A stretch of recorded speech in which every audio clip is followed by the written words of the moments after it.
गुरुर्ब्रह्मा गुरुर्विष्णु गुरुर्देवो महेश्वरः गुरुर्साक्षात् परब्रह्म तस्मै श्री गुरुवे नमः। भगवान ने कर्म का उपदेश तीसरे अध्याय में दिया और कर्म का उपदेश ये है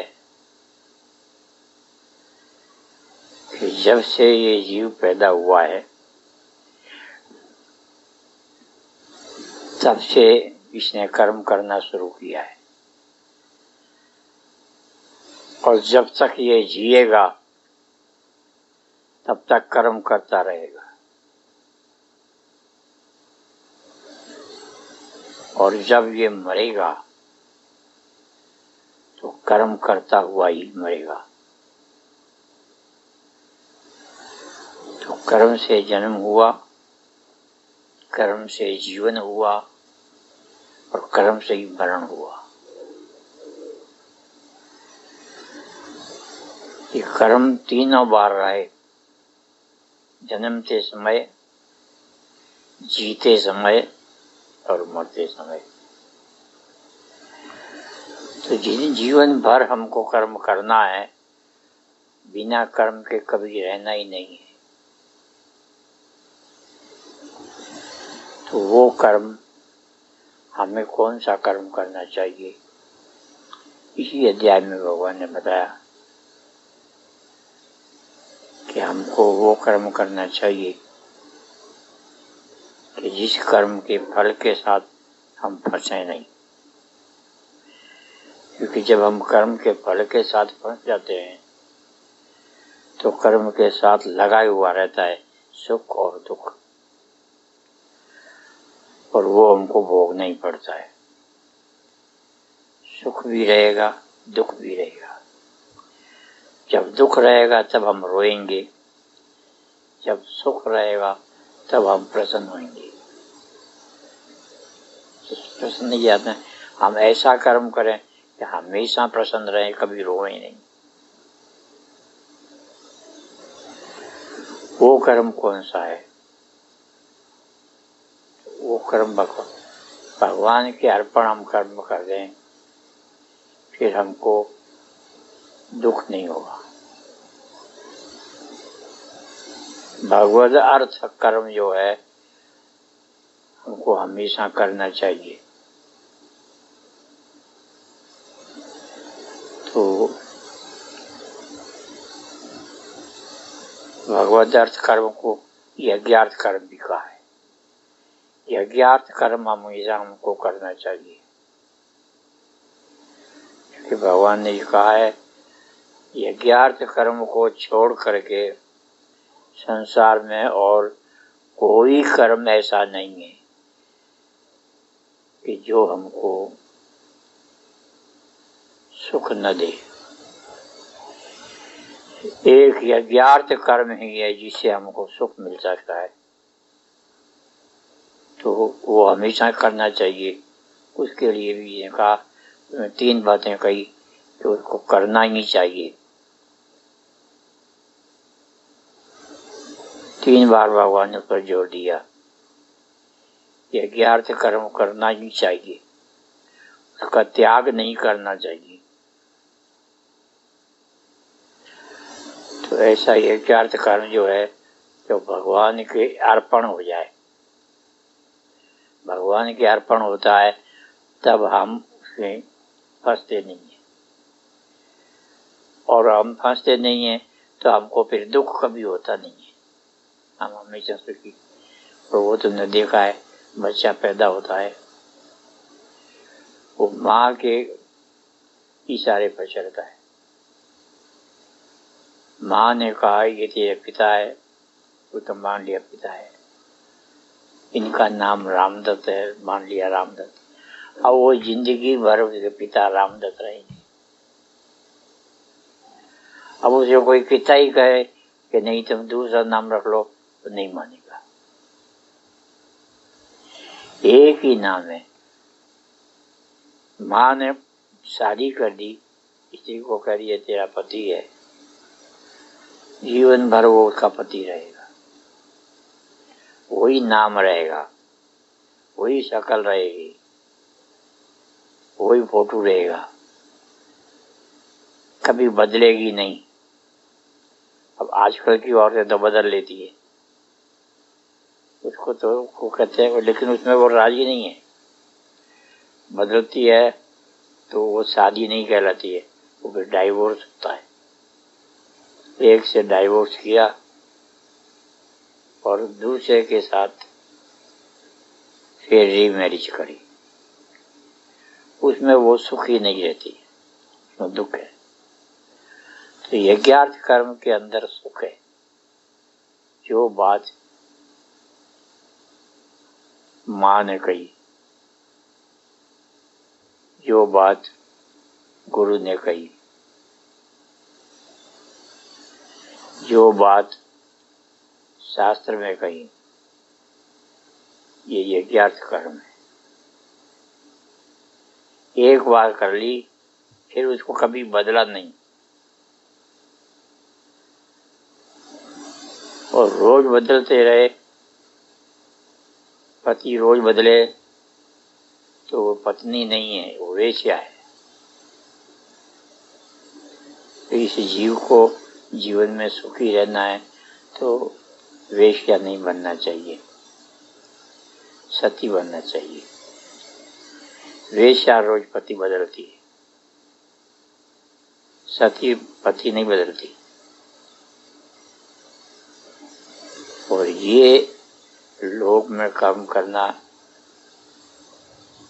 यज्ञार्थ कर्म करना ही चाहिए। यज्ञार्थात् कर्मणो न्यत्र लोको यम कर्म बंधना तदर्थम कर्म कौन्तेय। वो तदर्थ कर्म हमेशा करना, तद नाम आता है परमात्मा का। परमात्मा के लिए जो हम कर्म करें वो तदर्थ कर्म कहलाता है, और अपने स्वार्थ के लिए, पेट के लिए करते हैं, वो मदर्थ कर्म कहलाता है। तो मदर्थ कर्म और तदर्थ कर्म, तदर्थ कर्म में आनंद ही आनंद है, और मदर्थ कर्म में मुसीबतें है। ये मेरा रा, रे और री, मेरा ये रा आया, मेरे ये मेरे बच्चे रे आए, और मेरी ये मेरी कोठी है, यहाँ री आई। जहाँ ये रा रे री आएंगे वहाँ मुसीबत आएगी। तो इस रा रे री से बचना चाहिए, ऐसा भगवान ने कहा है। तो जो रा रे री से बचता है वो सब मदर्थ कर्म है। तो भगवान कहते हैं तदर्थ कर्म करो, मदर्थ कर्म कुछ। तो मेरे प्यारे भाइयों, आप जितने भी कर्म करते हो, पैदा होते ही आपको माँ ने सिखाया। आपने माँ को समझा, माँ ने जो कहा ये पिता है, पिता का आप सुखी है। माँ ने कहा ये पति है, पति को माना वो आप सुखी है। और जब आपने अपनी मर्जी से कई पति कर लिए, अपनी मर्जी से कई पिता कर लिए, फिर आप वेश्या बन गई, आप सती नहीं रही। सत में सुख है, और सत छूट गया तो दुख है। तो आज के लेक्चर में यही था कि तदर्थ कर्म हम करो, और तदर्थ कर्म में हमेशा सुख है, और मदर्थ कर्म में हमेशा मुसीबत है। इसलिए अब मेरी छोड़ दो, सब कुछ तेरा है। बेटे के लिए सब कुछ माँ है, चेले के लिए सब कुछ गुरु है, नौकर के लिए सब कुछ मालिक है। जो मालिक की बात मानता है वो नौकर ईमानदार है, सुखी रहता है हमेशा। तो हमेशा तदर्थ कर्म करो, परमात्मा का कर्म करो, और परमात्मा का वाणी क्या है? गीता। गीता भगवान की वाणी है, भगवान के वचन है, वाक्य हैं। उनको रोज पढ़ो और पढ़ो उनके, और उनको खाली पढ़ो ही नहीं, समझो, विचार करो, उसके अनुसार आचरण करो। वो आपका तदर्थ कर्म हो जाएगा। आप कभी दुखी नहीं होंगे, हमेशा सुखी रहेंगे। इसको दूसरे शब्दों में कहा है कि जो आदमी अपने लिए कर्म करता है हमेशा चिंता में रहता है, भगवान के लिए कर्म करेगा हमेशा चिंतन करेगा। चिंतन में सुख है, चिंता में दुख है। तो आप ये करते जाओ।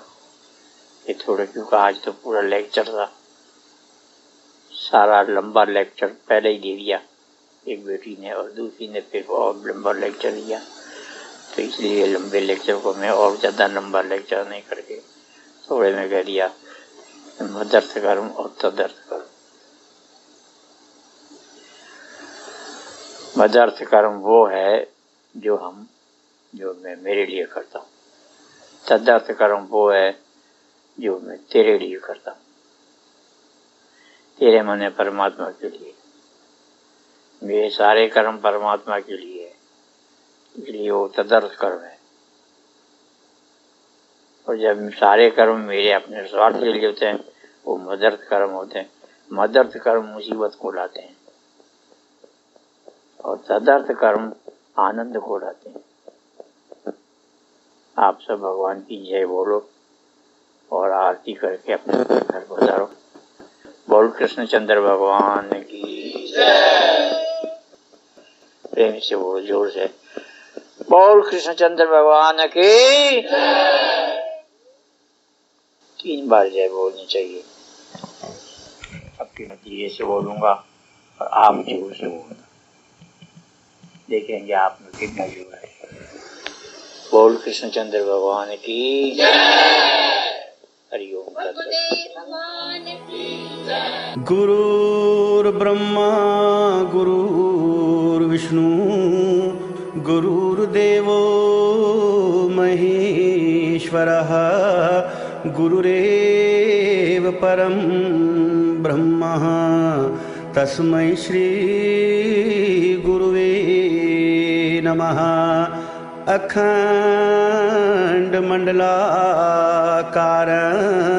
व्याप्तं येन चराचरं तत्पदं दर्शितं येन तस्मै श्री गुरुवे नमः।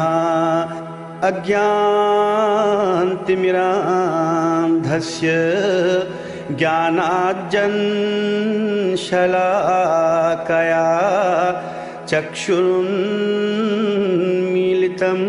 येन तस्मै श्री गुरुवे नमः।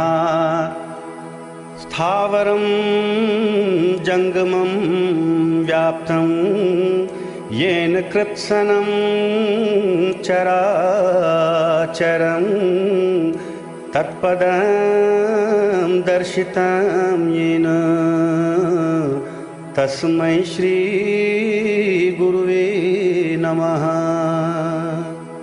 चिद्रूपेण परिव्याप्तं त्रैलोक्यं सचराचरं तत्पदं दर्शितं येन तस्मै श्री गुरुवे नमः। सर्वश्रुतिशुरोरत्न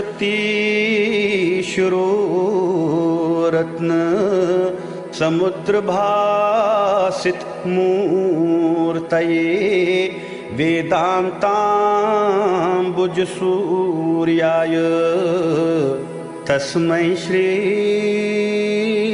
गुरुवे नमः। तस्मै श्री गुरुवे नमः। तस्मै श्री गुरुवे नमः।